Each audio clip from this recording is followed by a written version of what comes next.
7h21, soyez les bienvenus si vous nous rejoignez en direct. Vous regardez le 6-9 sur LCI. Notre invité est un confrère, grand reporter de TF1. Bonjour François-Xavier Ménage. Merci d'être avec nous pour la sortie de ce livre. Ça craque, travail, argent, logement, santé, éducation, vivre ensemble.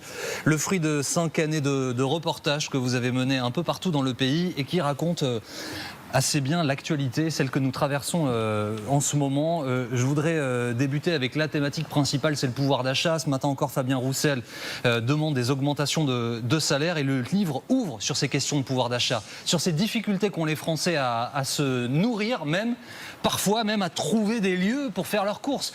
Vous prenez par exemple Grigny, c'est tout près de Paris et pourtant ça existe.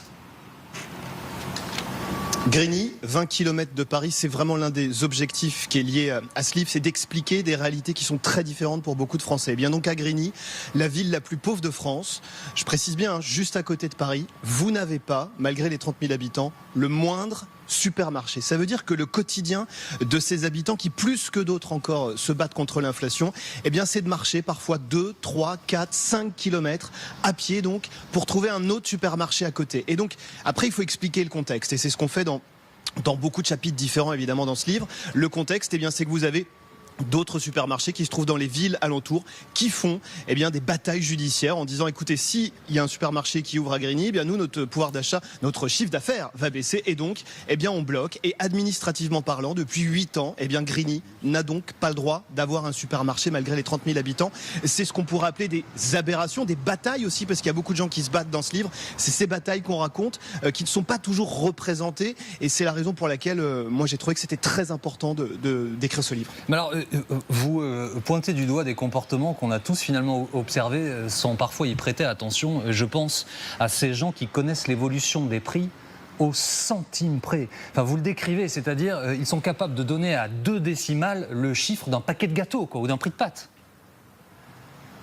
Oui, et ce que ça dit sur 2023, c'est que auparavant, il y a des scènes comme celle-là qu'on peut peut-être rencontrer chez ceux qui sont dans l'ultra-précarité, mais ça se propage. Et ça se propage quand, et je décris la scène que vous venez d'évoquer, quand c'est une responsable d'action sociale d'une municipalité qu'autour d'elle, il y a des mères de famille qui travaillent, mais aussi des personnes qui avant s'en sortaient beaucoup mieux et que effectivement, on a les prix 2 chiffres après la virgule dans la bouche de ces personnes qui connaissent absolument tous les montants effectivement dans les rayons.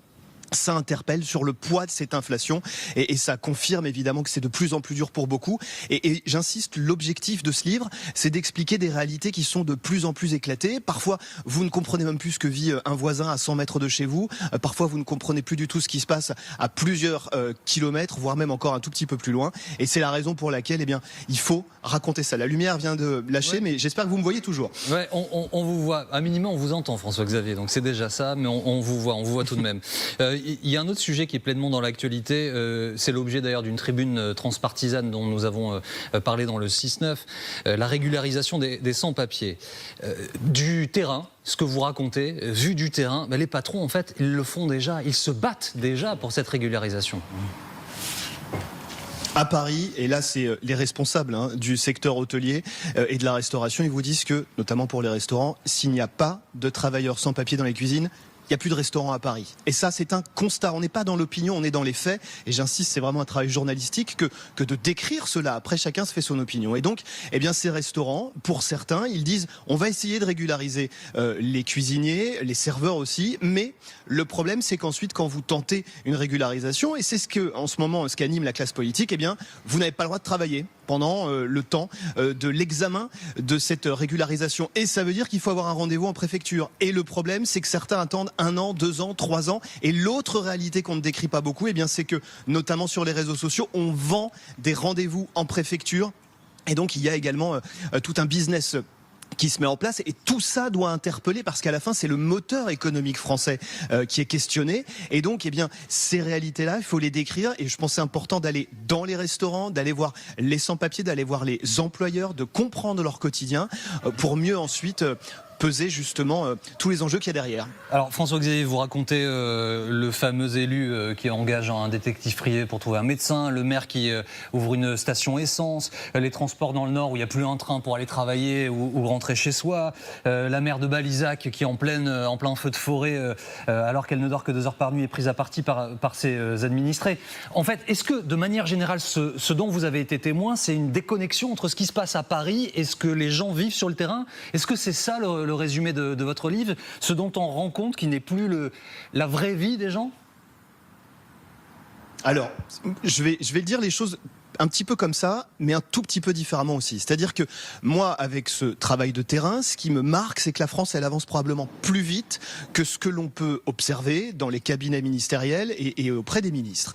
C'est pas un jugement, c'est une réalité. Et cette France qui avance très vite, elle avance en faisant beaucoup de casse. Il y a aussi des gagnants. Et dans mon livre, et c'est ça qui est important, il y a personne qui est décrit, qui attend dans son canapé que les choses tombent. Tous sont dans l'action, que ce soit des employés, des ouvriers, des patrons d'hôpital, et tous dans l'action disent que c'est plus compliqué qu'avant, et tous endossent plusieurs casquettes. L'exemple par exemple de ce maire qui est obligé d'être également pompiste, de gérer une pompe à essence pour qu'il y ait toujours une station essence dans sa commune. Ça résume effectivement cette multiplication de casquettes. C'est dur pour tout le monde avance, il y a aussi beaucoup de solutions qui sont trouvées au niveau local, mais c'est bien ça le mot-clé, local.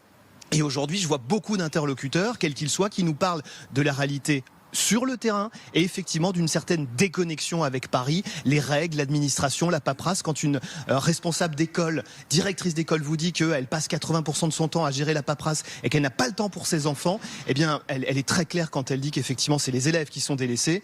Et il y a plein d'autres exemples comme cela, par exemple des enquêteurs, alors qu'on parle beaucoup de trafic de drogue. À Avignon, un enquêteur micro-éteint qui nous dit aujourd'hui ma réalité, moi enquêteur de police qui essaye de démanteler des trafics, c'est 70% de paperasse, 30% de terrain, il y a un truc qui va pas, et il enchaîne avec ce mot-clé, c'est pour ça que le livre s'appelle comme ça craque.